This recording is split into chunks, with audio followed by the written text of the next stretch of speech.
And as Andrew said, we need to get to work to make sure that happens. Thank you. My final role is to hand over to the chairman of the party convention, Peter Booth, who's now going to come up to take my place. Thank you.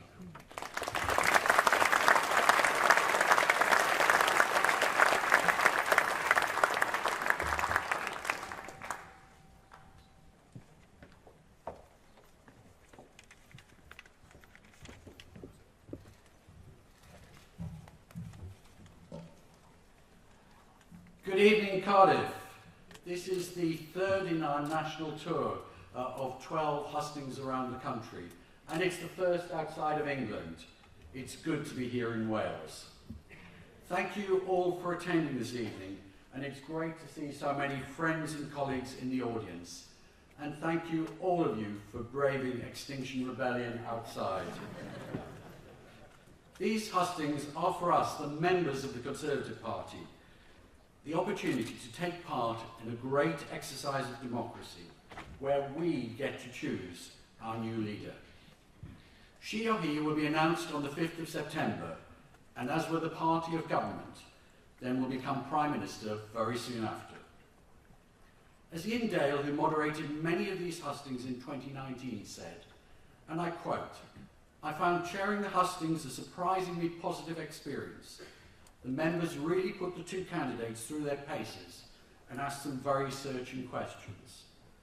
So I ask of you all tonight to make your questions searching, to make them succinct, and to ask questions and not to make statements.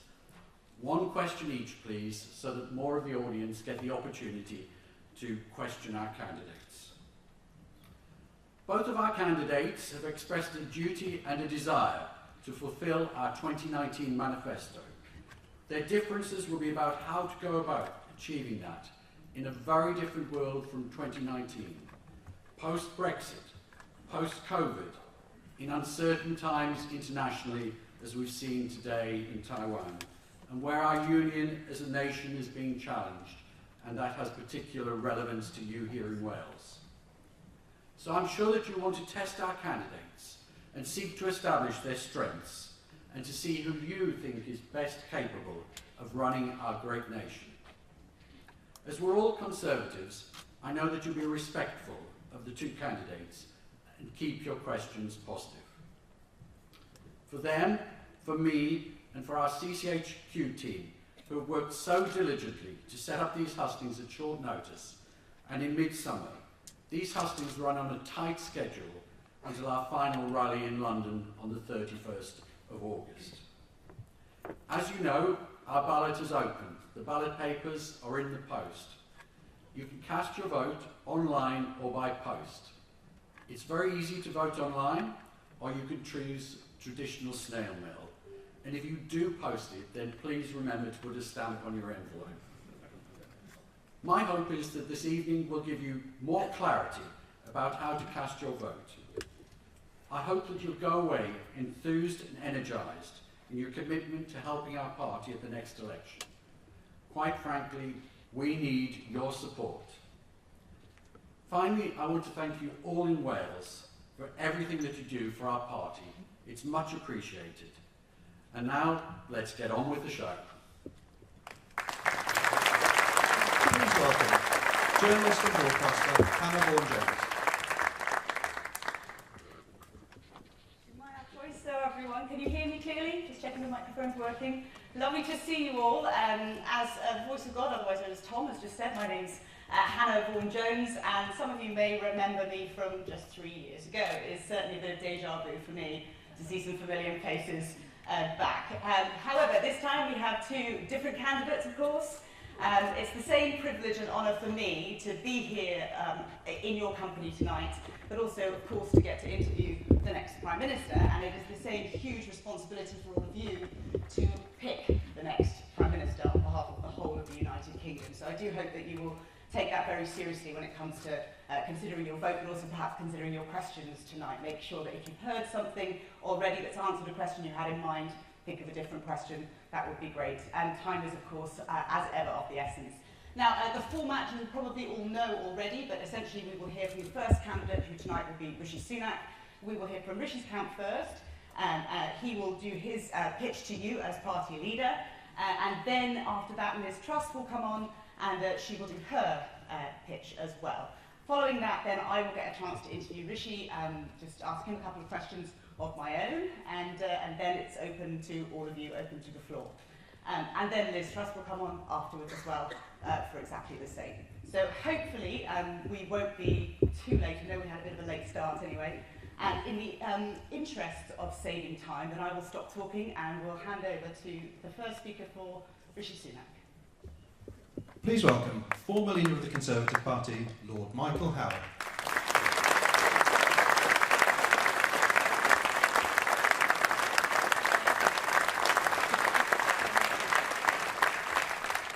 Well, good evening, everyone. Noswaith Dda, chi fawr. I'm delighted to be back in Wales. I was born in Bosainon, went to school in Llanelli, where I grew up, and it's always great to be back. I go back a long way.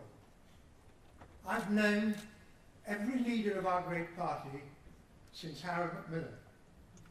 And our last 3 prime ministers all served in my shadow team when I had the honour of being the leader of our great party. The greatest of all those leaders was Margaret Thatcher. I knew Margaret Thatcher. I had the privilege of serving in Margaret Thatcher's cabinet. And I want to tell you 1 or 2 things this evening about Margaret Thatcher. She hated inflation. So does Rishi Sunak. She hated the thought of increased borrowing. So does Rishi Sunak. She would never have countenanced unfunded, irresponsible tax cuts, nor will Rishi Sunak. And Margaret Thatcher always told the truth. She didn't tell people what she thought they wanted to hear, she told them the truth. And so does Rishi Sunak. Now I want you to look forward a bit, to look forward to the next general election. And to ask yourself the question, because in many ways it's the most important question of all, isn't it? Who's going to be best placed to win that election? Who's going to be best placed to beat Keir Starmer, the man who stood side by side with Jeremy Corbyn, who tried to persuade us all 3 years ago to make Jeremy Corbyn our Prime Minister? Who's going to be best placed to beat Keir Starmer? And I ask you to consider this. We will only win that election if, as we approach it in 2 years' time, inflation is under control, borrowing is under control, interest rates are coming down, and our economy is back on the path to recovery. And Rishi Sunak is the only candidate whose policies can deliver that outcome. We face many challenges in our country, but we're not alone. Many other countries in the wider Western world face similar challenges, but we have, alas, a leadership vacuum across the Western world. We have the opportunity of electing a Prime Minister who can provide the leadership we need not only in this country, but across the wider Western world. The people of Wales, especially Welsh Conservatives, are wise. We have good sense. We have good judgment. And that is why I am confident that we will choose to lead us, to inspire us, to take us to a great and glorious future. Our next Prime Minister, Rishi Sunak. Thank you.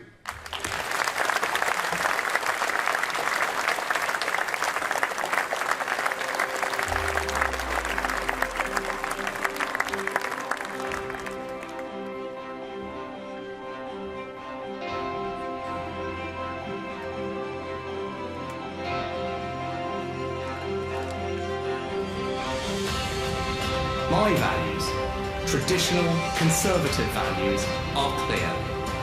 Hard work, patriotism, fairness, a love of family, pragmatism, but also an unshakable belief that we can build a better future. I'm backing Rishi Sunak because he's the only one who understands rural areas like mine. I want a leader with serious experience, somebody who can lead us through the challenges ahead. I want a leader who will restore trust. I am supporting Rishi Sunak. I'm supporting Rishi Sunak. I'm backing Rishi Sunak. We're supporting Rishi Sunak.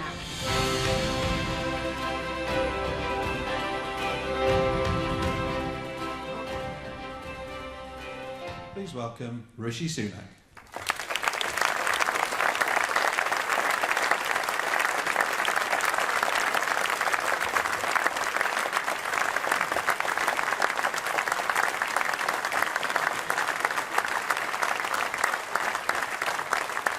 Thank you. So, Noswaith Welsh Conservatives. Yeah. Right, well, thank you all for doing an incredible job taking our Conservative message to the people of Wales, and gosh, do you do it well. So let me start this evening by asking you to join me in praising the incredible leadership of the Welsh Conservatives from Andrew R.T. Davies.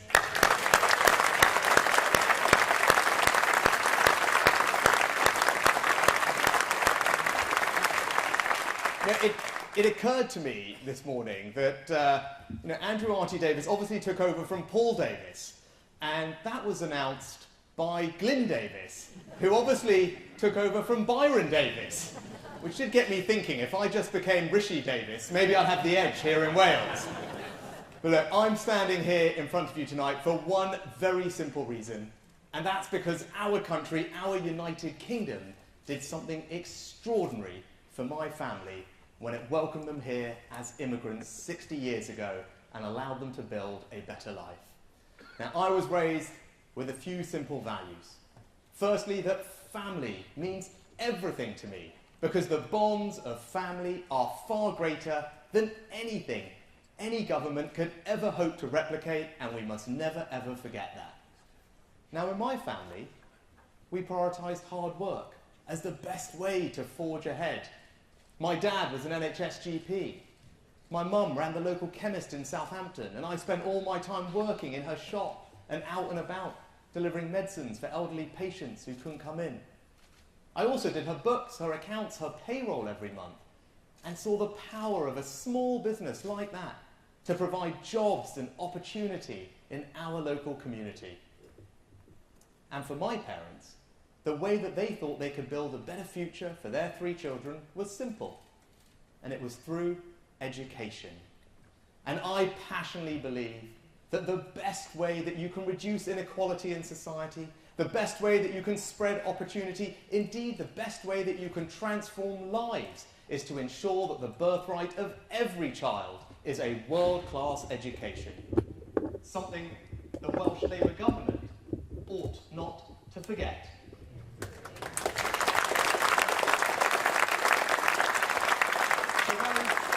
So those in a nutshell are my values: patriotism, service, family, hard work, aspiration.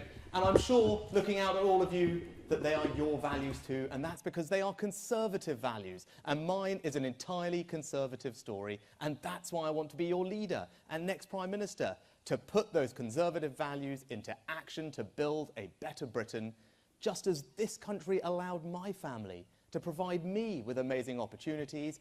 I want to do the same for everyone, your children and grandchildren, and make sure that they have the same amazing opportunities too. So how are we going to do that? Well, we need to restore trust, we need to rebuild the economy, and we need to reunite the country. Now, restoring trust starts with honesty. And as you can see in this leadership contest, I have not taken the easy road, because I believe our country does face some serious challenges, and I want to be straight with all of you and everyone about what it's going to take to fix those. Now, even though that doesn't make my life easy, I believe it's honest, and that's what leadership is all about. But you also restore trust by delivering on the things that you say that matter to people. And that's why I've set out a bold plan to properly reform the NHS so that we can stop talking about how much we put in and focus about the healthcare that we're getting out. And whilst I'm doing that, I'm going to call out the fact that in spite of receiving 20% more funding, here in Wales, waiting lists on the NHS are the worst in the United Kingdom. And that's why we need to kick out the Labour government and give the people of Wales the NHS that they deserve.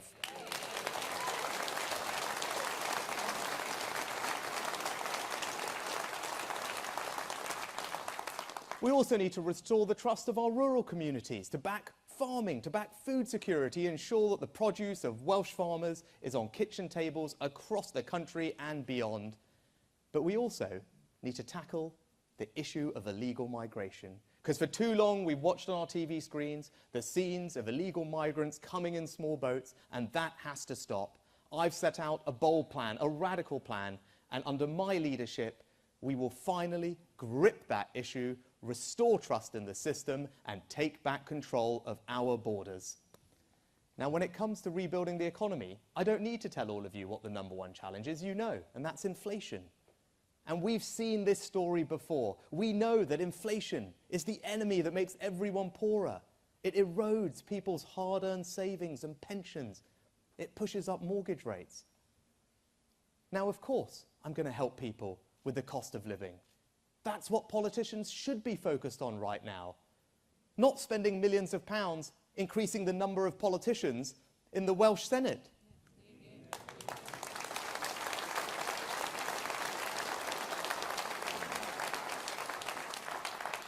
So yes, this autumn I will cut VAT on energy bills to help. But what I'm not going to do is pursue policies that risk making the situation far worse and last far longer, especially if those policies amount to borrowing tens and tens of billions of pounds in unfunded promises, putting it on the country's credit card, and then asking our kids and our grandkids to pick up the tab. Because that's not right, it's not responsible, and it is certainly not conservative. Now, I am going to cut taxes, and I've set out a plan to radically cut the basic rate of income tax by 1/5 over time, because as a Conservative government, I want to make sure that people's hard work is always rewarded and they have more money in their pockets. But we are going to do that responsibly. We're going to do it by being controlled with public spending, and we're going to do it by growing the economy. And this autumn, I'm not going to stick with the failed corporation tax policy of the past. I'm going to do something radical and different and reform business taxation, cutting taxes on investment and innovation so that we can get the jobs and the growth and the productivity that we need. I'm also going to invest in infrastructure, because that's how you grow the economy. And we need to call out this other Labour policy of not building any more roads for what it is, an act of enormous economic self-harm, and the people of Wales deserve better.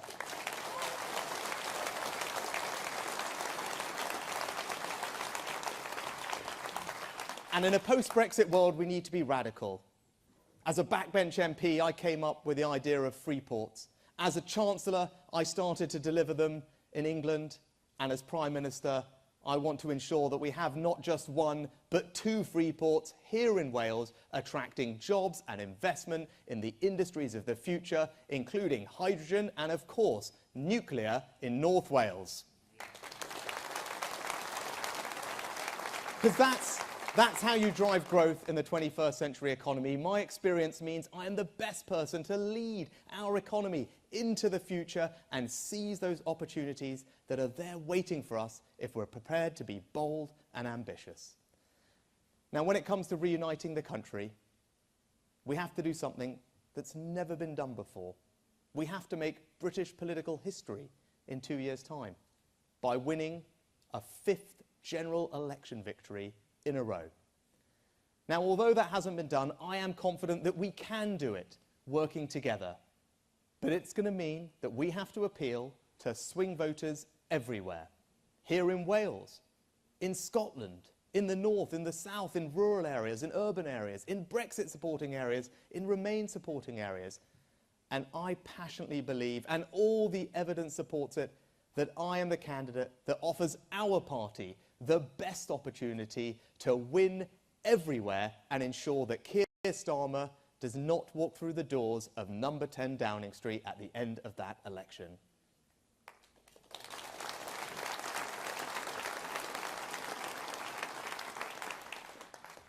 And in conclusion, let me just say this.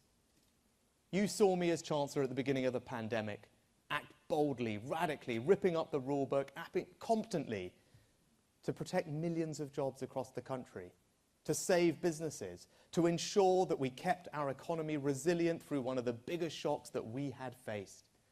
And I promise you that as Prime Minister, I will apply that same urgency, that same energy, that same grip and radicalism to tackling all of our problems, reforming public services, growing the economy, tackling migration, putting in practice those conservative values of hard work, of aspiration, of hope that we all hold dear to build a better Britain.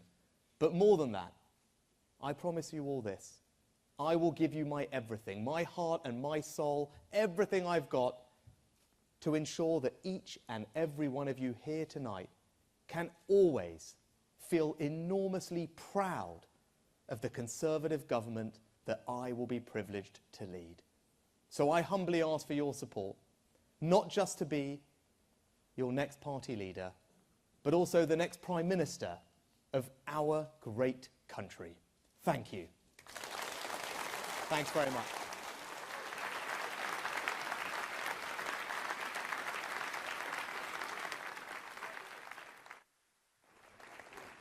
Right, Rishi Sunak, thank you very much indeed. And as I mentioned before, of course, Rishi will be back on to take some questions from me, but also take some questions from you as well. Now, you may have already heard some of these opening speeches, but they are obviously then tailored to you as well. And you heard a lot of mention of Wales and what the pressing issues are in this country at the moment. So hopefully that's a lot of food for thought when it comes to the Q&A and asking your hopefully very brief, but very to the point questions. With that, we are now going to hear from the other contender for the party leadership and for Prime Minister, of course. Let's hear from Liz Truss's camp. Please welcome MP for Clwyd South, David Jones.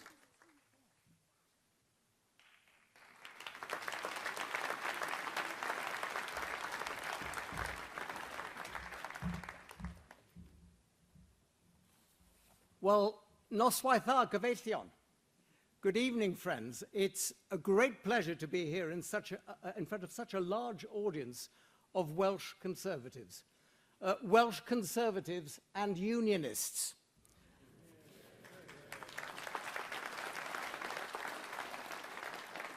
And tonight we're here to play our part in the important selection process for the next leader of the Conservative Party and the next Prime Minister of our country, the United Kingdom, of which Wales is such an important part.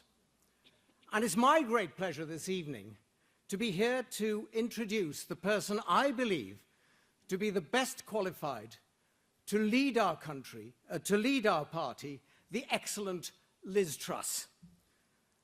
Because I believe that Liz is a person with a strong record of delivery in government and a clear vision for the future of our country. She, above all others, has seized the opportunities that Brexit presents. It was Liz, when she was International Trade Secretary, who pursued new free trade deals around the world, deals worth billions of pounds to British businesses, spreading prosperity right across our country. And it is Liz, I believe, who will spread that prosperity still further. She will, for example, create new investment zones, including here in Wales. She'll expand the Shared Prosperity Fund, so helping Welsh communities who have been so badly let down by the Labour government here in Cardiff, and by improving the important transport links with the rest of the United Kingdom, because Liz understands that Wales's place within our union, the greatest union in the history of the world, is all important. And under her leadership, it will continue to be the most important union in the world. Now, as Foreign Secretary, Liz has shown strong, effective leadership. She has supported President Zelensky and the people of Ukraine against the aggression of Vladimir Putin and the Russians. She has given strong warnings of the dangers of Chinese communist expansion. And she has stressed and supported the Commonwealth, the largest group of free democracies in the world. And as Prime Minister, she will ensure that this country continues to pursue its important world leadership role. So, yes, I do believe that Liz is the person with the big picture vision. But she is also very much a down-to-earth person. She understands the problems that ordinary people, including here in Wales, are having just at the moment, with the cost of living, which is a huge worry for so many of us, so many of our friends, so many of our neighbours. Many people who simply don't know where the money will come from to pay the next gas or electricity bill, how they will be able to fill up their cars to get to their place of work. These are real people with real problems. And the last thing that these people need is high taxes. So Liz is right to commit to cutting the tax burden for ordinary people and for businesses around this country, to help them through this difficult time, and to help build that future prosperity to which she is so committed. And I'm sure we'll be hearing a lot more from her about that this evening. But I think you've heard enough from me. You came here this evening to hear from the future leader of our party and the future leader of our country. So cyfeillion, rhowch croeso nawr I arweinydd nesaf y Blaid Geidwadol. Prif weinidog nesaf y Deyrnas Unedig. Ladies and gentlemen, please be prepared to welcome the next leader of our Conservative Party, the next leader of our United Kingdom, Liz Truss. Thank you. The United Kingdom is a great country, and I know that a united Conservative Party can unleash the potential of all the people who make our country so great. To win the next election, we need to deliver, deliver, and deliver for the British people. I know that our country's best days lie ahead. I'm the candidate with a clear vision for the future who can drive change and get things done. As Trade Secretary, I negotiated deals with allies like Australia and Japan, creating opportunities around the world for British business. And as Prime Minister, I will continue to deliver on the opportunities of Brexit. I will lead a government committed to core Conservative principles: low taxes, a firm grip on spending, driving growth in the economy, and giving people the opportunity to achieve anything they want to achieve, regardless of their background. I will work day and night to lead a party and a government that puts more money in your pocket and secures a better life for you and your family. I've consistently delivered when I have said I would. And I love our country. I want the best for us all, and I'm the person to deliver that. Please welcome Liz Truss.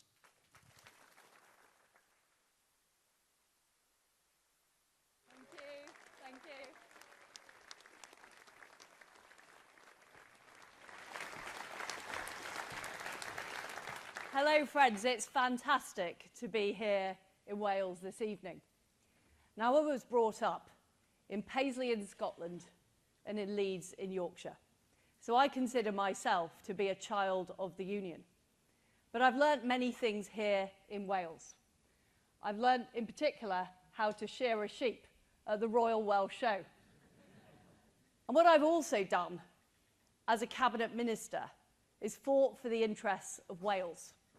As Trade Secretary, I got the tariffs removed on the Airbus wings produced in Broughton, helping secure jobs for the future in the UK's largest manufacturing factory. And after 25 years of British lamb being banned in the United States, I got the lamb ban lifted. And my friends, in September last year, raised the issue specifically in the White House with President Joe Biden. And straight after raising the issue, the ban got lifted. And that is what I am prepared to do on behalf of our country, because I care about every part of the United Kingdom. I want people to have opportunities.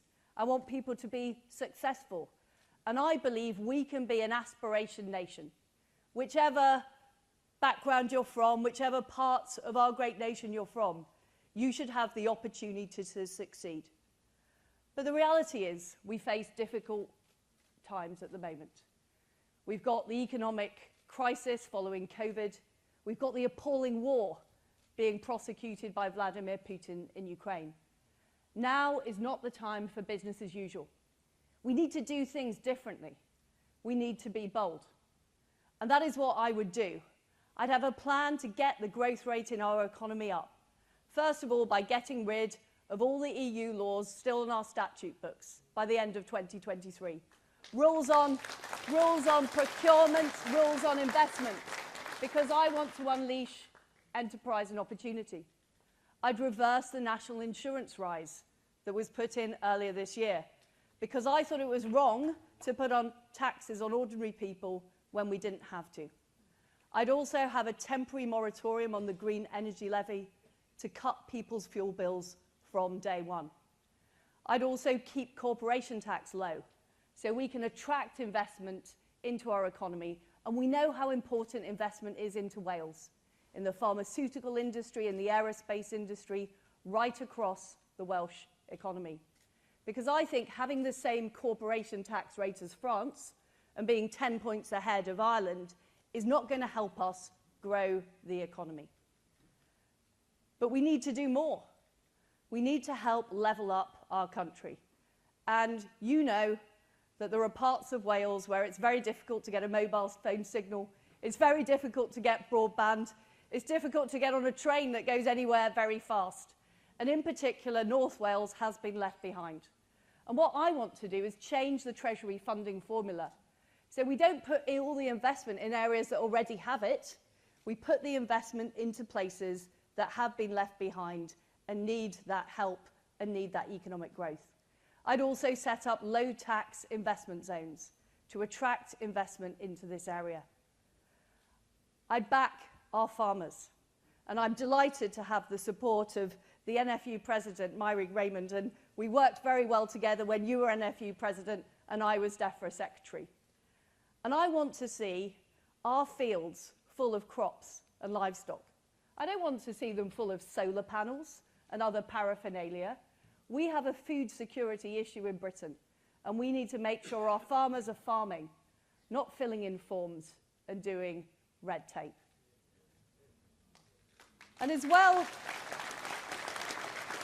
as boosting our economy, we need to stand up to Vladimir Putin in his appalling war in Ukraine. I'm proud that we were the first country to send weapons to Ukraine in Europe. I'm proud that we have put tougher sanctions on Russia than any other country in the world. But we need to do more. The fact is the Western world was caught napping whilst Vladimir Putin was advancing. That's why we need to increase our defence spending to 3% by the end of the decade. And of course, I don't need to tell this audience that that will have huge benefits for the defence industry here in Wales. We also need to stop the small boats and the illegal immigration in the English Channel. I worked with Priti Patel on the Rwanda policy. I want to extend that to more countries. And I will make sure in the British Bill of Rights we are legislating so we can't be overruled by the ECHR.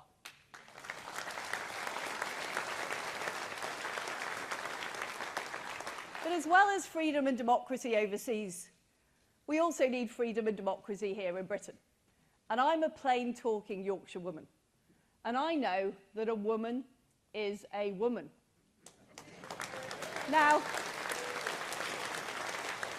some of you might be laughing, but there are parts of Whitehall and there are parts of our public sector that don't seem to understand that. And I will make sure that single-sex spaces like domestic violence shelters are protected. I will also make sure that we do everything we can to defend our country and our values and promote our great role in the world. The fact is that there are too many people in this country who are ashamed of our history, who talk our country down, who say the best days are behind us. They are completely wrong. I'm afraid one of them is Mark Drakeford. And his you know, whether it's stopping the M4 relief road, whether it's whacking a tax on our tourist industry, I will crack down on his negativity about Wales and about the United Kingdom. I joined the Conservative Party back in 1996. And I've been a Conservative activist, I've been a councillor, I've been a constituency chairman. And I know how hard it is to win seats. And we did a brilliant job, you did a brilliant job of winning all those new seats in 2019 that we had never had before.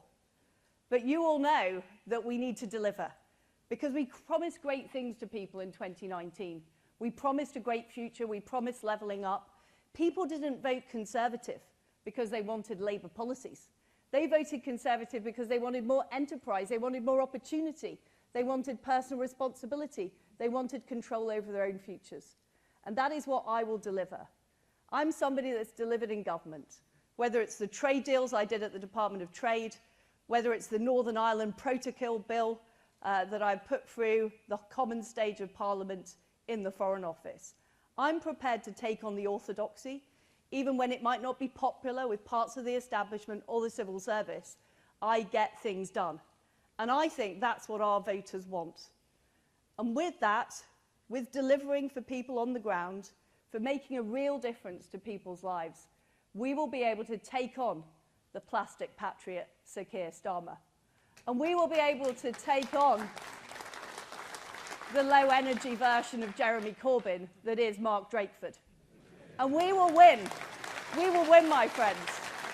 We will win the election in 2024, and we will win the election in 2026. Thank you. Thank you.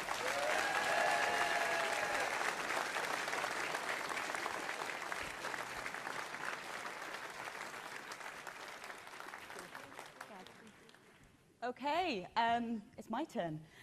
So please join me in welcoming back for the first of the interview sections of this evening, Rishi Sunak.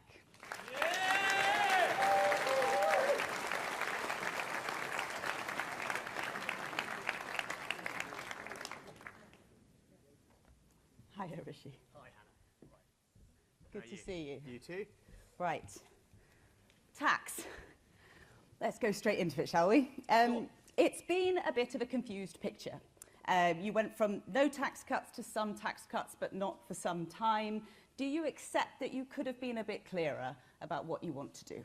No, because I think there's two separate things going on here, and my position is I think, consistent, clear, and, as I said in my speech, honest. Now, I think the response to dealing with inflation right now is for us to be careful. I don't think launching on a spree of unfunded promises costing tens and tens of billions of pounds is the sensible thing to do. I think it risks making the situation worse, risking it lasting far longer. But also, it just means, as I said, all we're doing when we do that is putting lots of borrowing on the country's credit card. We're asking our kids and our grandkids to pick up the tab. So I don't think that's right. I don't think that's fair. What I do want to do on tax is the following. Over time, I want to make sure that we deliver a lower tax economy.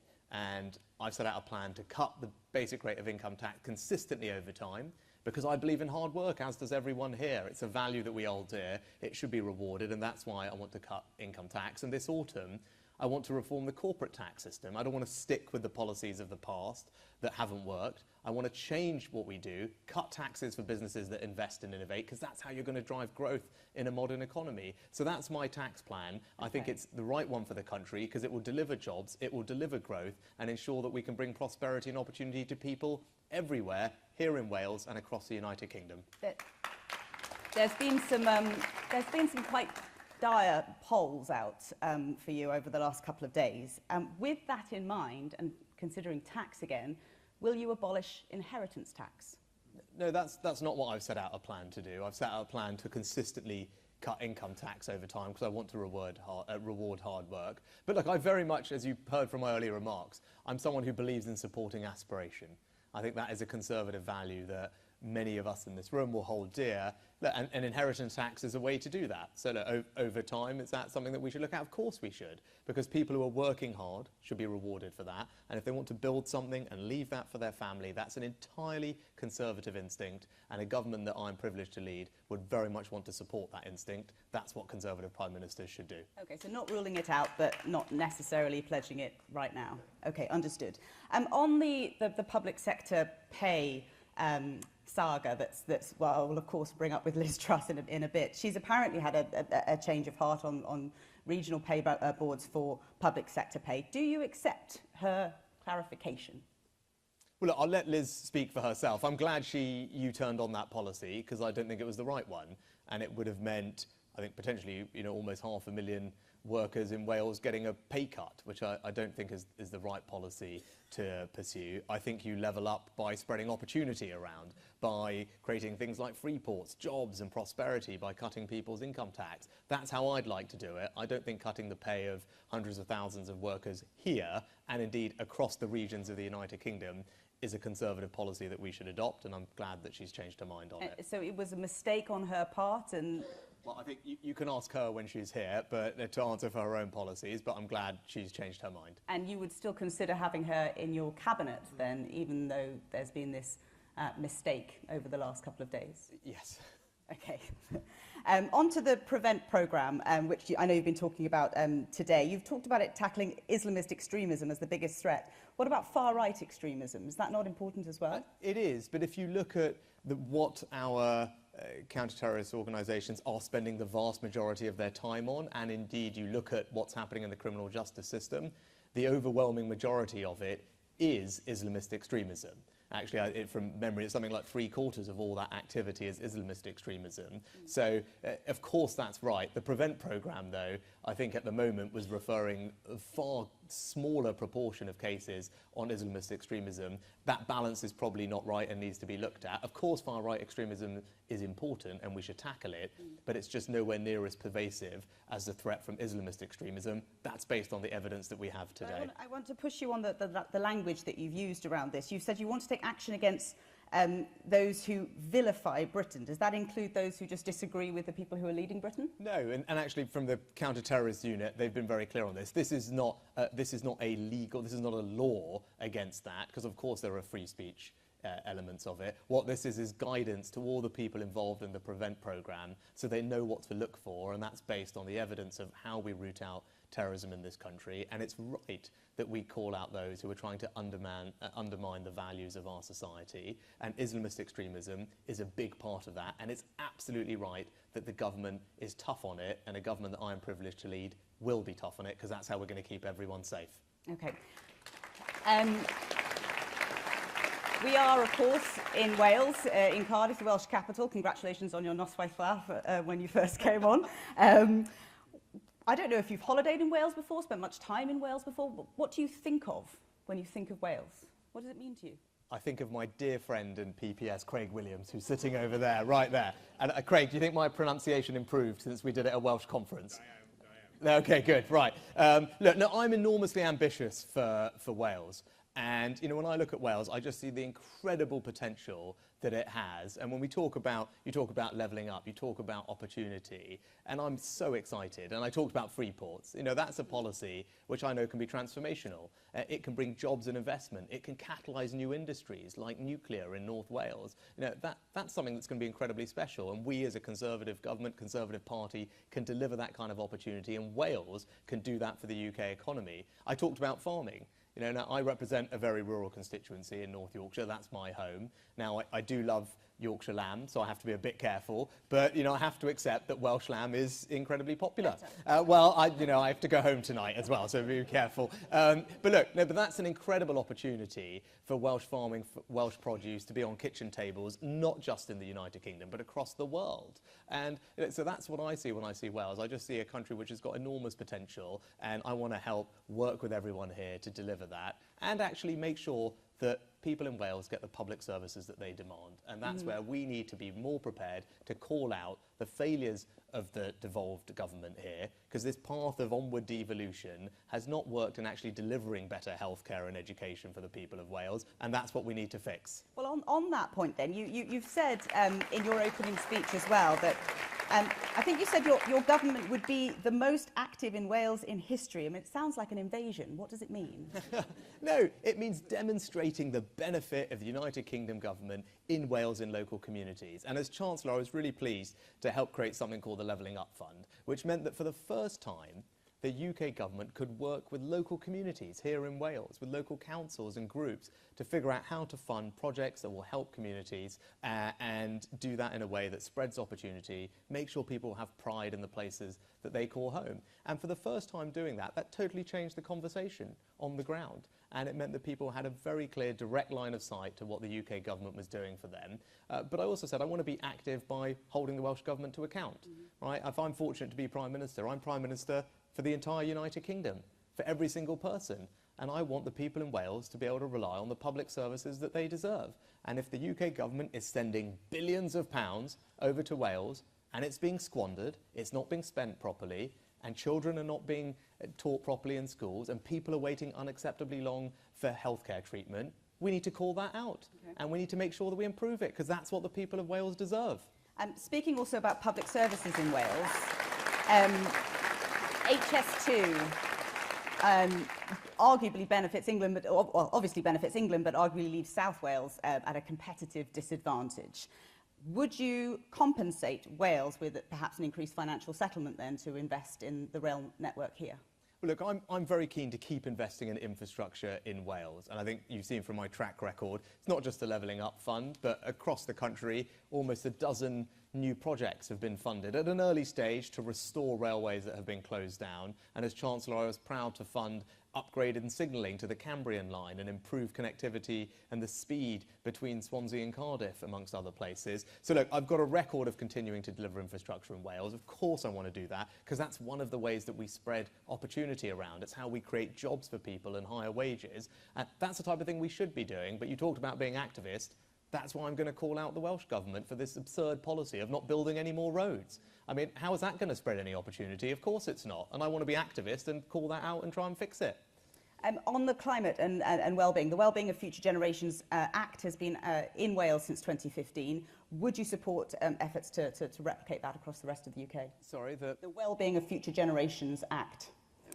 Which is there are 7 well-being goals, which is basically an attempt to try and combat poverty and insist that all companies in the public sector, private sector as well, public sector predominantly, have to actually live up to these goals in order to ensure future generations' well-being. Right. I don't know the details of the Act specifically, but I mean, look, that doesn't sound like the right way to do it. I think the right way to do it is to spread opportunity and reduce poverty by providing a brilliant education for all our children in the first instance. Right? I'll let you go away and dig into the detail of the Act as well. A couple of quick-fire questions for you. How would your friends describe you in 3 words? Loyal, honest, and hard-working. What makes you nervous? Well, I was going to say, yes. So probably interviews? No, interviews I do plenty of. Probably my wife and my 2 kids. And Boris Johnson may not have been trusted, but he was certainly liked, still is. Why should people like you? Why should people like me? Well, look, people can make their own judgments on me based on my actions over the past couple of years, right? And, you know, I'm wanting to be everyone here's Prime Minister, leader of the party, to run this country. And right now our country faces some challenges, everyone knows that. And we need to make sure that the person we select is someone who's up to that job. And as Chancellor, everyone saw me act in very difficult circumstances to protect probably many people here, many businesses, the economy and people of Wales, as well as the United Kingdom, and got through a very difficult time. And I want to do that across all aspects of government, whether it's fixing the NHS, tackling the small boats and illegal migration, reforming public services, growing the economy, embracing all the exciting opportunities that we've got ahead of us, building a society that's built on values of hard work and aspiration and hope. That's what I bring to this job. And crucially, I'm the person that can beat Keir Starmer in a general election, because ultimately, that's what we all need to do. All the values that we hold dear, all the ideas that we want to see in action, all of that is for naught if we don't win that next election, and I'm the person best placed to help our party do that. Rishi, thank you very much. Thank you. Thank you very much. Right. We now hand over to you. So if you can please raise your hand. I can see the gentleman there. If you just wait for someone in a white hoodie apparently will arrive with a microphone. So if you could just wait and just, as I said before, please everyone keep your questions as brief as possible because we want to get to as many as possible. Sir. Passion is measured by what we say, non-passion by what we don't say, and you didn't mention Ukraine once. Would you like to comment? Yes, I'm happy to comment on it. So, look, I think we need to do two things in that situation. One is to strengthen Ukraine. The second is to weaken Russia. So, as Chancellor, I was proud to make sure that we found £2 billion from elsewhere across the government kitty so we could send it to Ukraine and give them both the financial support and the military support they needed. But more than that, I also played an instrumental part in weakening Russia. If you think about how we are attacking Russia at the moment, it's not with our direct arms, it's not through diplomacy, it's through economic sanctions. Those are the sanctions that I helped put together with finance ministers around the world, with Janet Yellen in the States, my colleagues in Europe. We went after Russian companies, the Russian central bank, their gold trading, their access to capital markets. That's what I did, that's what I put together, and as Prime Minister I'll carry on with that policy. And if we can change the balance of power by strengthening Ukraine and weakening Russia, we can give Ukraine the best shot of resolving that conflict to our advantage. But look, on the broader question of defence and security, I was also the Chancellor that oversaw the biggest increase in defence spending since the end of the Cold War. £24 billion. I prioritised the MOD in the midst of the pandemic so that they got the funding and certainty they needed when they were putting together their integrated review. And I'm not going to stand here, as I know others would, and tell you, well, I'm going to spend this % on defence, because I don't believe in arbitrary targets when it comes to something as important as our security. I take a threat-based approach to that question, so what I can commit to is the following. I will invest whatever it takes to keep all of you and everyone else in our country safe, because that is the first duty of a Prime Minister, and it's certainly the first duty of a Conservative Prime Minister. Thank you. If we can have this gentleman here and then the lady behind afterwards. You can probably just shout it out, sir. Or if you shout it out. Yeah, sorry. Thank you. And then it will be the lady behind dressed afterwards. Hannah, I've got actually a challenge for you. Could you ask this same question of Liz Truss, please? Oh, okay. Okay, because I'm not going to get the opportunity. Thank you. Rishi, it's a fantastic Hustings speech, etc. But I've got a simple question for you. Forgetting you're an opponent of Liz Truss, why would you choose her to be Prime Minister and leader of the party? Well, look, I think Liz is a good friend of mine. We share the same values. That's why, because at the end of the day, we're all Conservatives. And I know this whole process is designed to elicit the differences, but we can't forget the fact that we're all on the same team. We're all the same members of the same family here. And I know what Liz knows, that the real opponent is not either of us. The real opponent is Keir Starmer. And I know that she will also give her all to making sure that we all work together to beat Keir Starmer at the next election, because that's the biggest task we all have. And if you think she's the best person to do that, so be it. But I think I am. But what I can tell you is she will give her heart and soul to making sure we do, because she knows who the real opponent is. It's not me. It's not anyone else. It's Keir Starmer and the Labour Party. That's who we've got to go smash.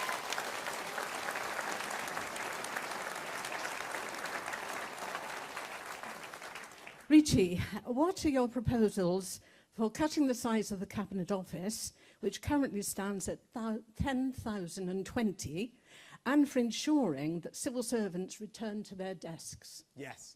So, as one of the things that one of the last few things I did as Chancellor was start a process with the PM of asking all the departments of government to come back with a plan to cut the number of civil servants by a significant amount, to reduce the civil service back to levels that we saw years ago.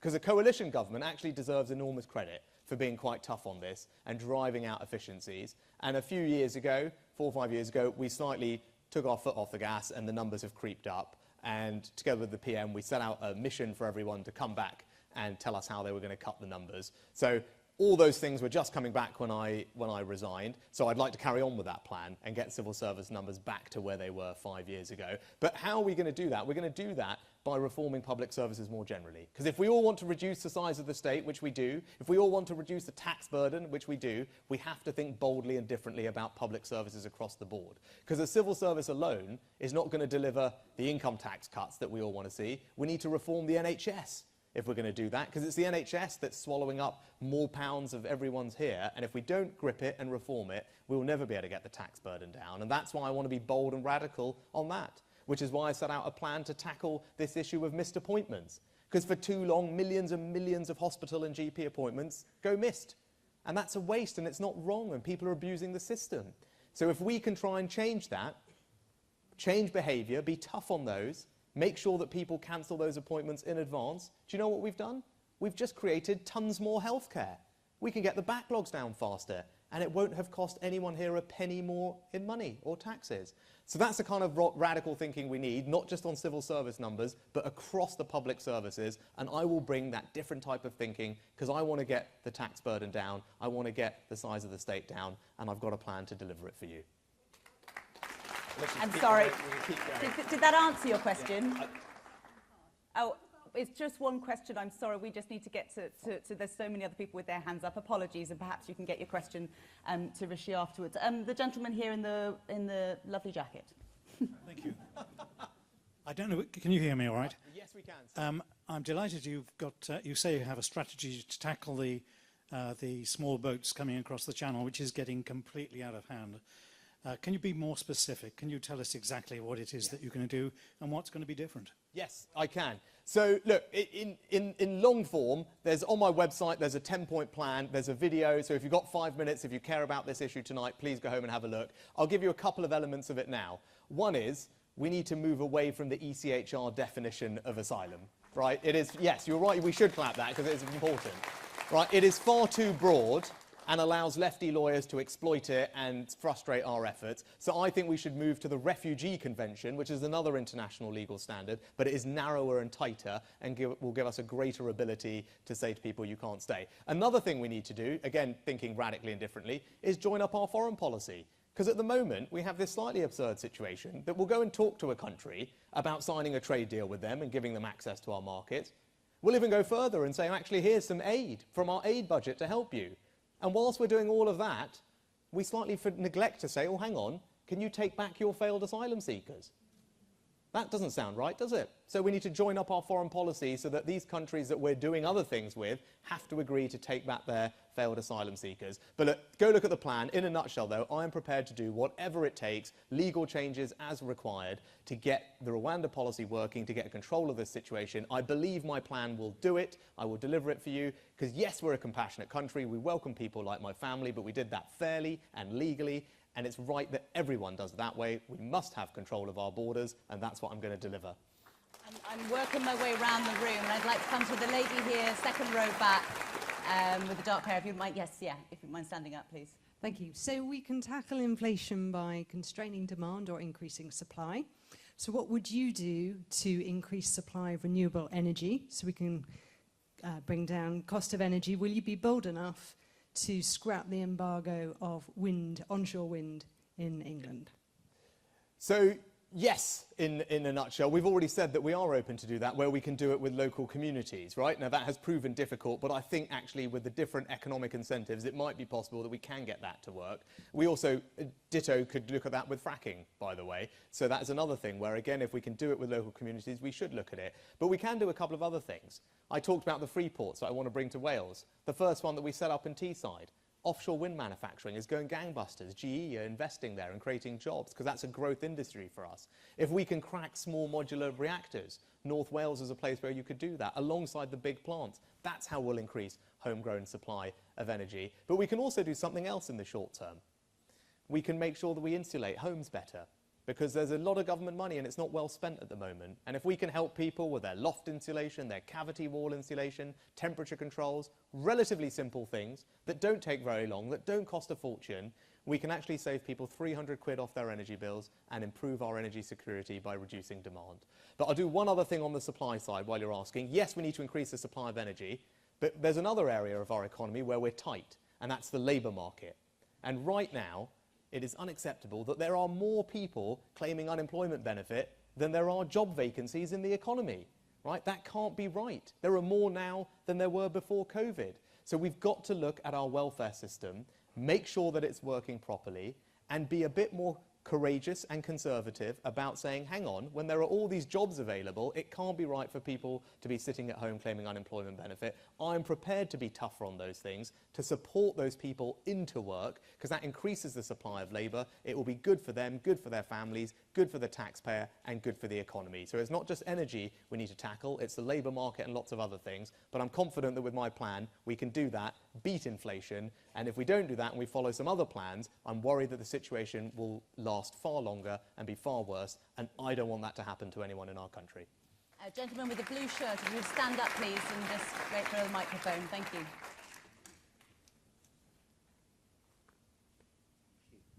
Hi, Rishi. Hi.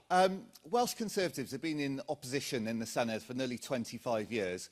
How are we all going to work together to kick out these Corbynistas and get into government so we can have a Welsh Conservative government in Cardiff working hand in hand with a Conservative government in London?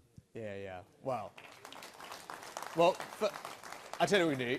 You know, Hannah mentioned, I want to be an activist Prime Minister when it comes to Wales. We need to call out devolution for failing when it's failing. As we talked about, the Welsh Government are letting down people in Wales with schools that are underfunded.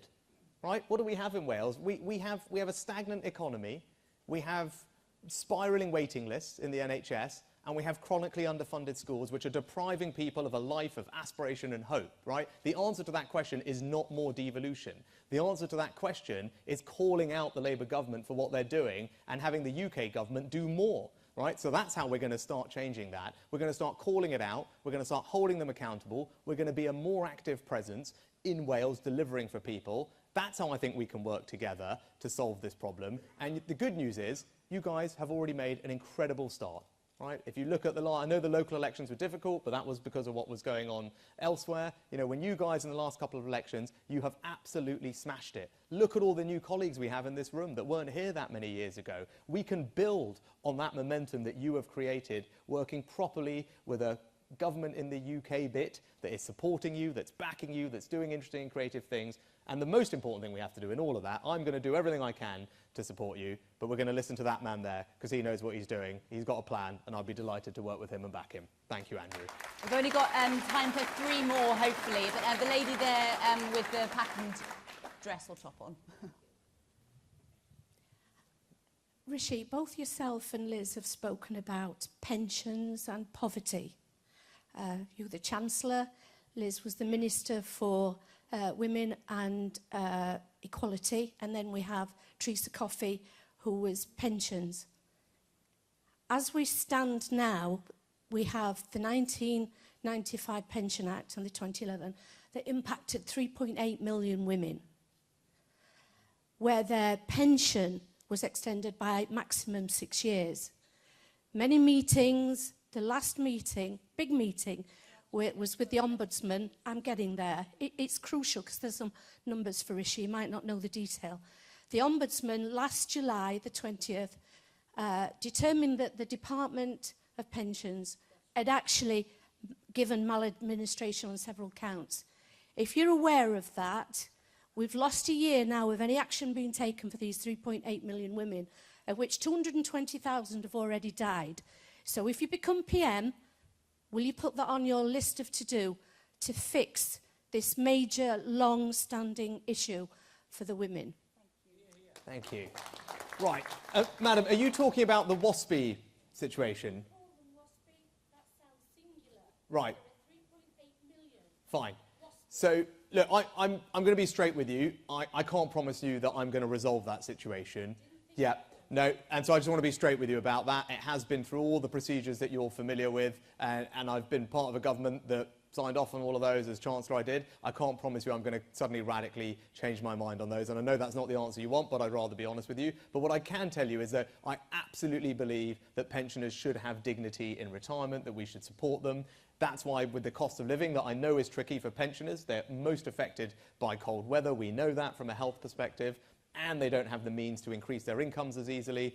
That's why part of the support I announced as Chancellor was particularly targeted at pensioners who will receive up to an extra £300 alongside their winter fuel payment this winter to help, and it's why the triple lock will be back in action as required, as expected, because that's what Conservative governments do. We need to look after our pensioners. You've done an enormous amount for our economy and our society, and I want to make sure that you get the support you need going forward. We're going to have to move on very quickly. If you could just, a brief question, please, sir. Yeah, certainly. First of all, Rishi, many congratulations on introducing and leading the incredibly bold and brave furlough scheme. I think it was superb. Thank you. Secondly, Andrew Stevenson introduced the debate tonight, saying the one key thing is winning the next general election. My question is to Rishi. How do you feel when the latest Ipsos Mori poll, looking at the public, says that 35% of people in the general public believe you have what it takes to be a good Prime Minister, but only 24% believe Liz is capable of that?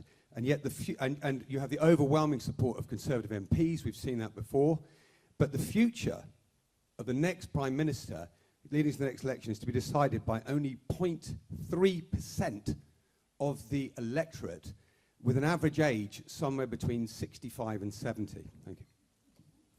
Right. Well, thank you, I think, for highlighting the stats. Very helpful. Look, everyone in this room, you guys are going to take this really seriously, because you all know you have a really important responsibility, because we're not in opposition, we're in government. And whoever you select is going to be Prime Minister day one.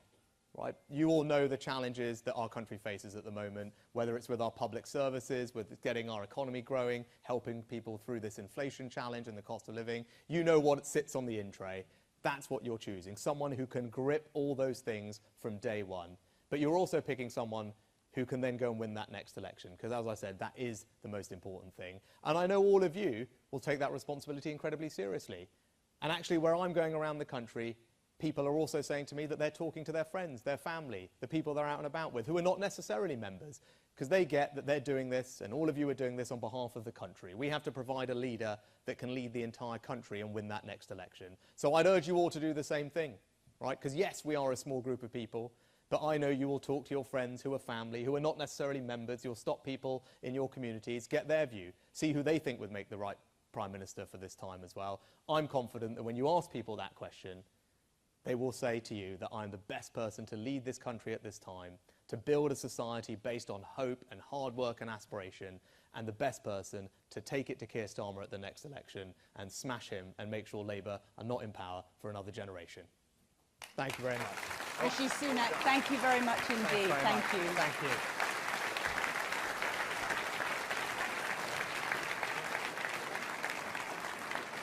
Now, while we await the second contender, obviously Liz Truss, I just want to remind you all, thank you all so much for those really thoughtful questions. And I know that some of these questions are hugely emotional and important. I'm sure that the Conservative team around here will be able to take note of your questions and get them to the candidates as well, and get them to the teams if you want to have a more thorough answer, shall we say. We're just so restricted with time, but thank you so much. Now, let's get to the second contender to be leader of the Conservative Party and the next Prime Minister. Please, everyone, join me in welcoming Liz Truss.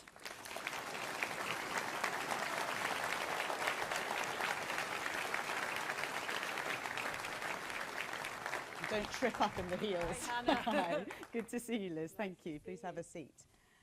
So we'll kick off on public sector pay. Just to clear things up, because I know it's something you've been talking about non-stop probably for the last 36, 48 hours or so. So regional pay for public sector workers. You said initially it was a willful misrepresentation. Was it actually a woeful mistake on your part? Well, what happened was we announced the policy. It was misinterpreted. It was never intended by the media. It was never intended to apply to nurses, doctors and teachers. So I wanted to clear the matter up straight away, and I have been very clear we're now not going ahead with that policy. It wasn't a central part of my policy platform, and I've been clear that it is not happening. There will be no regional pay boards. It was going to be £8.8 billion that was your projected saving from that policy when it was first announced. Where will that money come from now? As I've said, this is not part of my central costings. The central costings I have put forward are the reduction in national insurance, keeping corporation tax low, and also having a temporary moratorium on the green levy. Those policies will cost roughly £30 billion, and they will be funded out of general taxation, and we'll still be able to see the debt falling after 3 years. Now, the policy you're referring to was something that was much longer term. It wasn't about the immediate term. But as I've said, we're not going ahead with it.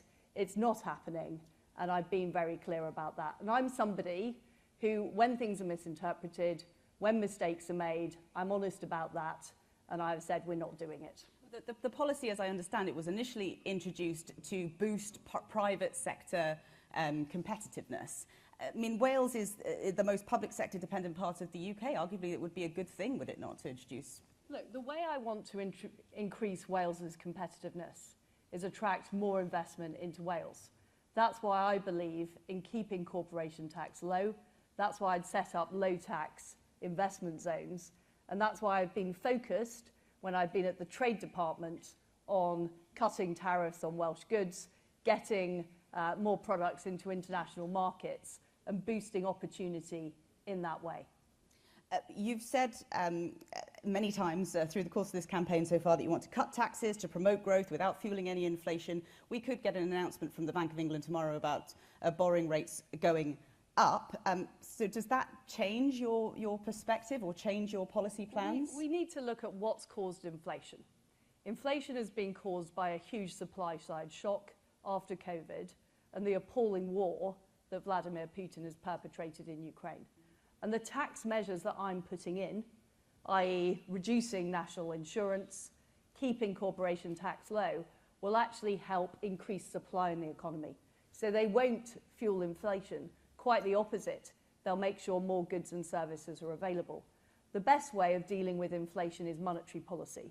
And what I've said is I want to change the Bank of England's mandate to make sure in the future it matches some of the most effective central banks in the world at controlling inflation. The last time the mandate was looked at was in 1997 under Gordon Brown. Things are very, very different now. So I think the best way of controlling inflation is monetary policy. But what is simply wrong at this time is to be putting taxes up on ordinary people when they're struggling to pay their fuel bills, they're struggling to pay their food bills, and reducing a tax that was increased in April is not inflationary, it is helping people with everyday costs. Various pay review bodies have proposed an increased public sector pay, that's across the NHS, teachers, police, etc. In order for the Welsh Senedd to deliver on that, they would presumably need more money here. So would you increase the financial settlement to Wales? Well, there are consequentials through the Barnett formula that deliver for Wales. And it's important that that is followed through on. But of course, the National Health Service is under the Welsh government, and that's the right way of organising things. But would you increase the funding allotment? Well, it automatically follows through the Barnett formula. When extra money is allocated in England, it follows through to Wales. Okay, so that's a yes. Well, it's automatic. Yeah. We're in Wales. What does Wales mean to you? Have you visited Wales much? What do you think of when you think of Wales? Well, first of all, I think of the fantastic food. And as you might have heard earlier, I'm a huge fan of Welsh lamb and Welsh beef and the fantastic feed that's produced right across Wales. I've been on holiday to Wales a lot. Horse riding, outward bound, all that kind of thing.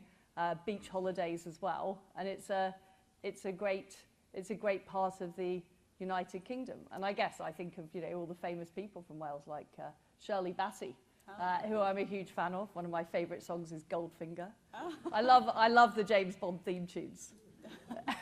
Very good. I'm not going to ask you to name Welsh rugby players. I thought you were going to ask me to sing Goldfinger. No, I've been getting ready. I've been getting ready for that. Everyone would welcome a rendition. Of course they would. But no, we won't do that. Some people have heard it. You've already spoken about Mark Drakeford.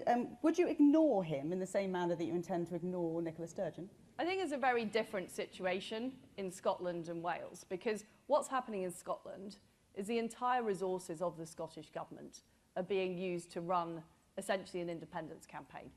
And I think that is grossly irresponsible. The Scottish Government are not delivering for the people of Scotland. They are simply spending their time, and Nicola Sturgeon is spending her time agitating for independence. And the point I was making is the UK government should be doing what we're doing, which is delivering for the people of Scotland, you know, whether that's driving jobs and investment in Scotland, whether it's delivering a strong foreign policy and defence policy that protects the entire United Kingdom. That's what we should be doing in Scotland. I think the issue in Wales is different. You know, the problem we've got in Wales, and I mentioned Mark Drakeford earlier, is that, you know, the opportunities that are being brought forward by the UK government are not being taken up, like the M4 Relief Road, which would actually generate new jobs and growth here in Wales. Or, the fact, I've made it very clear I don't like taxes very much, and the fact that he wants to put a tax on tourism in Wales, I think is, a very big problem, just as we are trying to recover the economy after COVID. And what I would do is I would want to work with Andrew Davies and the team at the Senedd to make sure that together we have a very strong plan to challenge Drakeford's record in Wales, and Labour has been in power for 20 years, but also to challenge what Labour are doing across the United Kingdom and what Keir Starmer is doing. And I would want to have regular meetings with Andrew and his team. I'd want to involve our Welsh colleagues, members of the Senedd, in work that we do at Westminster. So we are really making sure that we are putting the best possible case to the Welsh people. And, Andrew does a fantastic job of challenging Mark Drakeford, and I want him to carry on doing that. So just I think I got the answer to this, but just a yes, no. Would your government build the M4 Relief Road? Yes. Okay, thank you. On to Taiwan, just with your Foreign Secretary hat on, please. Should Nancy Pelosi have gone? Nancy Pelosi is well within her rights as Speaker of the United States Congress to travel to Taiwan. The issue here is the language and the escalatory language that we have heard from China. And I think that is irresponsible, and I urge them to de-escalate. But should she have gone then, yes or no? I've said yes, she's well within her rights to go. Okay. I mean, it's not my decision whether the Speaker of the US Congress travels to Taiwan. No, of course, but presumably you have an opinion on it, so thank you for that. I want to just get to a couple of quick-fire questions. How would your friends describe you in 3 words? Determined, loyal, and fun. What makes you nervous? I was very, very nervous at the Lionesses match when there was 10 minutes to go and they were winning 2-1, and I was absolutely petrified. I also don't, I think I mentioned going into Outward Bound in Wales. I don't like sort of jumping over large caverns and things like that. I find that quite scary. There's one of the final questions to your opponent, Rishi Sunak, was the fact that it seems, at least, according to some polls, that you're very popular within the party membership, but the general, broader British electorate are less convinced that you would be able to take on Sir Keir Starmer. Why do you think you would be a better candidate than Rishi Sunak at the next election? I don't think that is the evidence we're seeing.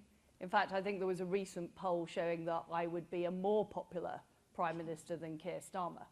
But the reality of the situation is that we need to prove to people who voted for us in 2019 that we can deliver what we promised in our 2019 manifesto. That is the issue, and I'm somebody that delivers. I'm somebody that says what I think. What you see is what you get with me. I'm not the most, slick presenter, but I am somebody who is trusted. And I think that is important, and that's what we will be judged on at the next election. You've described yourself as the change candidate and the hope candidate. You've also changed your mind quite a lot on policy over the years. Lib Dem to Tory, Remain to Leave, decades-old tax policy to tax cuts. Are you flaky? I'm somebody who, I wasn't born a Conservative. I was born into a left-wing household. You know, my mother used to take me on CND marches in the 1980s. I grew up, I got interested in politics. I joined the Liberal Democrats because I thought they believed in freedom. I found out that they didn't really. And I joined the Conservative Party when I was 21. And I've been a Conservative activist ever since. And, you know, on the subject of the Remain vote, yes, I was unsure at the time. I was pretty much on the fence. I've always said that if we weren't part of the European Union, I wouldn't want to join it, but I was concerned about some of the disruption. The fact is that disruption didn't happen. And since the Brexit vote, I've done more than most people in government to deliver on the opportunities of Brexit, whether it's the trade deal, whether it's sorting out the Northern Ireland Protocol, whether it's promoting our foreign policy and being able to run an independent sanctions regime, which we were against Russia. And I'm absolutely determined now to get those EU rules off our statute books and to really open up Britain. And just finally, I want to say on this point, I think as somebody who is from not a Conservative background, who, you know, I've got friends in other parties, my family, lots of them don't support the Conservatives. But I know how to convince people and how to bring people on board. So I think being a convert is actually an asset. Because what do we have to do at the election? We have to convert people. We can't just talk to ourselves. We actually have to go there and win in the country. And just finally, though, my final question, really, there are posters everywhere here saying trusted to deliver. I see what you've done there with the play on words. Look, I didn't do the double S, though, even though some people wanted that in. I didn't do that. Can you understand why some people might be unsure that that they can trust you when you have changed your mind so much? It's arguably a good thing to sort of, when the facts change, your opinion changes, that's fine. But some people might question whether they can trust you to deliver on what you say now, if it might change in the future. So everything I've promised to do in politics, you know, I went into my job as childcare minister in the Cameron government. You know, I delivered the policy on that, delivered the new GCSEs. My daughter's currently sitting the new GCSEs. She's not necessarily very happy with it, but I delivered that policy. You know, as Environment Secretary, I delivered the response to floods, and I, you know, worked to open up these opportunities for farmers across the United Kingdom. In trade, people said we couldn't get the trade deals done. I've done them. You know, yes, I do change my mind and I do change my opinions over time, but the principles remain the same. I've always believed people should be free to live their own lives. I've always believed that people and their families are best placed to make decisions, not big governments. And I've always believed that, you know, in personal responsibility and taking responsibility for your own life. But, you know, who on earth has exactly the same views at 15 as they have at 55? I think that's, you know, that would be more weird in my opinion. It's now time to go over to all of you as well. So if I can perhaps, yes, just here at the front, if you wouldn't mind just standing up and waiting for, there we go, a microphone. Thank you. Hi, Liz. I have a severely autistic brother, and you said you want to cut the national insurance rise. So my question is, how would you fund social care? So what I've said is I don't want to raise national insurance. I want to put it back to what it was before. But I'm still committed to the funding for NHS and social care. I would just pay that out of general taxation, but I would still make sure we're paying down the debt after 3 years. And my priority would be putting that money into social care rather than into the National Health Service, because I think at the moment our councils are struggling and many people are trapped in beds in the National Health Service because there isn't the social care available. So my priority would be to put the money into social care, and of course we need to do more to make sure that frontline workers in the NHS are empowered. We're dealing with issues like GP appointments and ambulance services, but my priority would be using that money for social care to help people like your brother. Thank you. The lady here at the front first, please, and then we'll go to the gentleman at the back. Hello, Liz. Hi. During the competition, there's been so much mudslinging, whether it's shoes, earrings, cartoon knives in the back, or patronising mansplaining. It's very demeaning and damage to our party Conservatives' values and ethos. What will you do to repair this damage before the election? And will you have sufficient time to implement your plans to convince the wider electorate that in that short period of time to avoid a Starmer government? Well, I do agree with you that there have been some unfortunate sort of occurrences during this leadership contest. Frankly, it wasn't a contest I wanted, and I think everybody was quite caught by surprise when it happened. And some of the things like the debates, I wouldn't necessarily have so many debates again. I think it's better if we're talking to each other within the Conservative Party rather than airing our dirty linen in public. So I completely, 100% agree with you on that. What I would do as Prime Minister is, first of all, get on with it. You know, we need to start legislating, whether it's to make sure essential services are being provided on our railways, legislating on the tax cuts, legislating to replace EU law with new British laws. We need to get on with that straight away. And I'm somebody who does get things done in government, and I get them done quicker.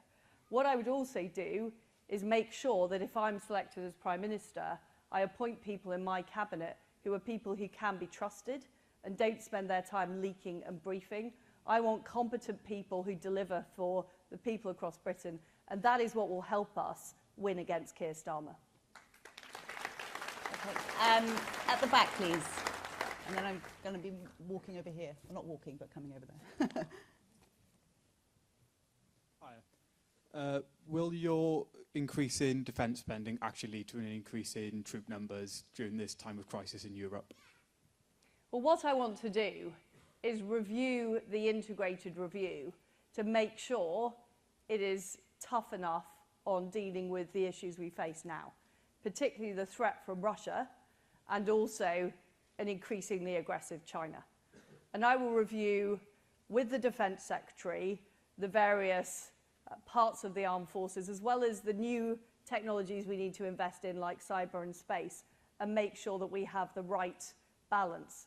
But what's become clear is when we face a land war in Europe, we need to look at conventional forces as well as those modern forces as well. We can't choose between them.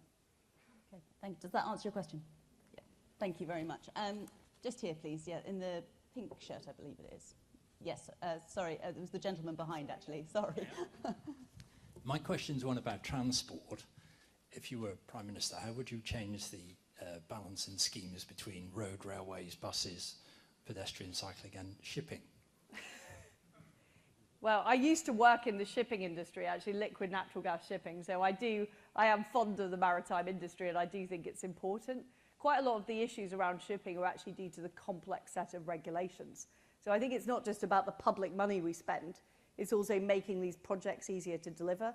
I think transport projects take too long. I was involved in a rail project in my constituency in Norfolk, and it had to go through 5 stages before they even got to the point where they drew up a plan. And we've got to speed those things up. We simply can't wait to get spades in the ground. I also want to make the funding more level across the country. But there are different circumstances in different parts of the country. In rural areas, people tend to rely on roads, obviously very important. In urban areas, it's easier to have more provision for cycling and more provision for trains. So what I am not, though, is anti-car. And what I don't like at the moment about modern Britain is how anti-car some of the local authorities and policies around the country seem to be. And I know as a rural MP, you often have to have a car to be able to get around. Thank you. The gentleman there with his hand up and the blue, everyone's got blue wristbands, ignore me. And then to the lady over there with the sunglasses on her head. Sorry, just there. If you could, no, just the behind. Sorry, I'm so sorry. Hi. I'm just wondering, because although housing is a devolved area, it's a British marketplace, so what you do will have a great effect across every nation. What will you do to increase supply of housing and tackle greedy land banking by developers so people my age can get on the housing ladder? Thank you. Well, first of all, what I want to do on housing finance is to make it the case that when you are renting for a number of years, that positive renting history counts towards the ability to get a mortgage. So it should be easier for people who are renting to get on the housing ladder. In terms of housing supply overall, and I recognise there's a different or a separate planning system in Wales, What I want to do is get rid of the top-down targets set by Whitehall and instead have different systems operating in different areas. Because I think what we need in a place like London, where there should be more building up in the city, is very, very different from what we need in somewhere like Cornwall, where there are rural businesses and rural homes that need to be built, or indeed other parts of the country that need investment. And there I'd like to see modern Bournevilles, if you like, where you get workplaces built alongside homes where people locally working can live. And I think we could be much more creative. At the moment, we've got a very rigid planning system. It's very, very cumbersome. It takes years to get everything through. People get frustrated, and there's a feeling of powerlessness in local areas, so I would fix that. Thank you. Yes, over there, please. Hi. Both you and Rishi have said that you would withdraw from the ECHR if necessary. What do you deem as necessary, and how long would it take, and would it leave us with complete autonomy over illegal immigration? Thank you. So I firmly believe that we can deal with this issue in domestic legislation through the British Bill of Rights. I think that's the best way of doing it. I also believe that there's more we can do to reform the way the ECHR works. But my view is that by making the right changes to domestic legislation, we will completely be able to run our own border policy effectively. We'll be able to run the Rwanda policy. And that's the important principle for me, is being able to run that policy successfully without what's happening at the moment, which is when illegal migrants get on a plane, they then get on their phone to the lawyer, and we're not able to persuade them to leave the country. So it's fixing that problem is what's important to me. There's a gentleman there in a dark grey blazer who's had his hand up for about 20 minutes, so I don't want it to fall off.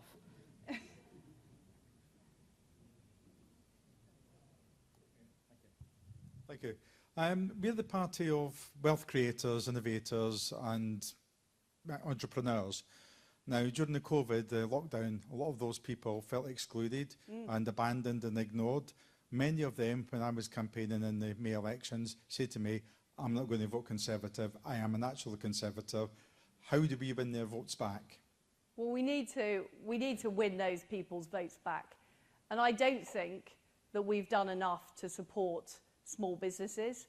I think in many cases they're over-regulated and it's difficult to get on and get things done as a small business. It's also true for farmers. It's also true for the self-employed. And there is an issue with Treasury orthodoxy that wants everybody to be employed and has gradually made it harder and harder to be self-employed in the tax system. I would want to review that, along with a general look at the tax system. I'm concerned, for example, about business rates and how they affect small businesses as well, so that we get a simpler tax system that's fairer. But the fundamental principle for me is that we have to be on the side of people who set up and run businesses, people who are self-employed, people who go out to work every day. That is who we as Conservatives should be on the side of.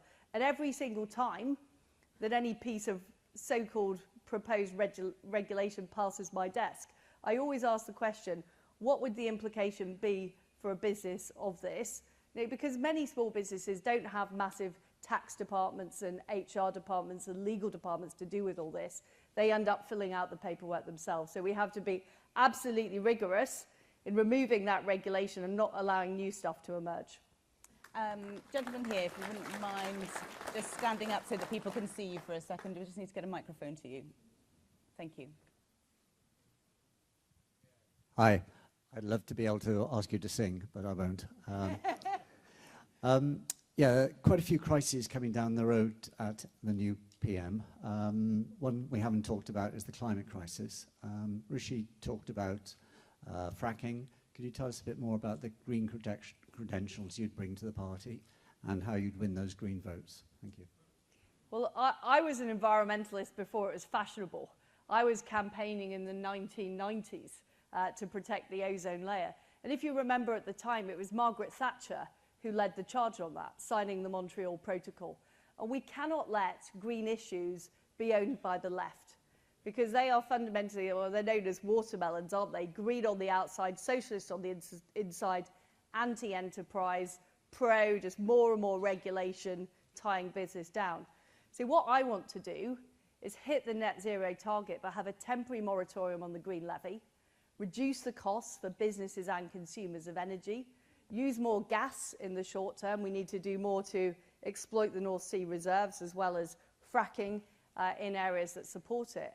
But at the same time, do more to leverage private sector investment into transforming our economy, because there are huge opportunities. It is good to invest in renewable energy and nuclear energy, but we need to do it in a way which is about unleashing private enterprise, not trying to regulate it out of existence. Thank you. The lady in the striped top, just in front of the pillar there, please. You've got your hand up. Sorry, just there. You. Thank you. Hi. I was wondering, what are your opinions on building the Severn barrage to increase our electricity supply, considering it could be 10% of our current demand? But also, as you were talking about nuclear, is there an argument to nationalise the nuclear industry to actually get it to grow properly? Because we're going to need it when demand could increase 3 to 4 times in the future. I think the plain reality of nuclear is that the government does have to underwrite it at some level. And I'm willing to do that because I think it's a vital part of our energy security. I'm strongly supportive of going ahead with Wilver in Anglesey. And on the issue of the barrage, I know that project was looked at before, but was looked at in times when energy prices were much lower and we weren't facing the energy security crisis we are now. So I'd certainly look at that project again as Prime Minister to see if it stacks up and see what we can do to make it happen, because we need a wide variety of energy sources. I talked about gas as a transition fuel. I think nuclear is important. I think renewables are important as well. So we have to do all of it. And frankly, we're making up for lost time. We should have been investing in nuclear years ago, and we now have to get on with it very soon. Final question, gentleman there with the glasses on, if you wouldn't mind just standing for your question. Thank you very much. And keep it brief, please. Thank you, Liz, for what you've just said about the environment, but it really struck me that in your speech, the only environmental mention was actually about scrapping the green levy.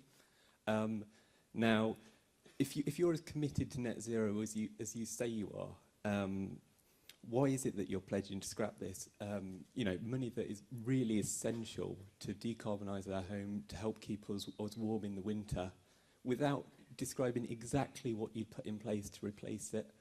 Just please reassure environmentalists like me that you're not just promising net zero as a target, but that you will be the person that can actually deliver it and not take us backwards. Well, I do support net zero, but what I think is completely wrong is that we have put this money, this tax, on people's fuel bills when fuel bills are so high. We know that fuel bills are going up. We also know, that the cost of this, which is £4 billion, is affordable within our current budget envelope. So I think our priority at the moment should of course be reaching net zero, but I want to do it in a way that unleashes private sector investment, not in a way that punishes ordinary people who really are struggling at the moment to pay those fuel bills. Okay, thank you very much, Liz Truss. Thank you. Lovely Thank to see you very much. Thank you. Thank you. Round of applause, please, for Liz Truss. I'm very, very sorry to the gentleman here. I didn't get your question in. I apologise. It seemed a bit unfair to leave tonight with a kind of like, why would you vote for Rishi? But thank you all very, very much indeed for your participation. I know that there are still vacancies for online registration if you still need to make up your mind and need to hear more from the candidates for future hustings as well. I think there's about a dozen more to go or something like that, so plenty of opportunity to still hear from them, if you can bear it, that is. Thank you so much for your company this evening, and Joachim Var, das weiter, and Nostar, everyone. Thanks.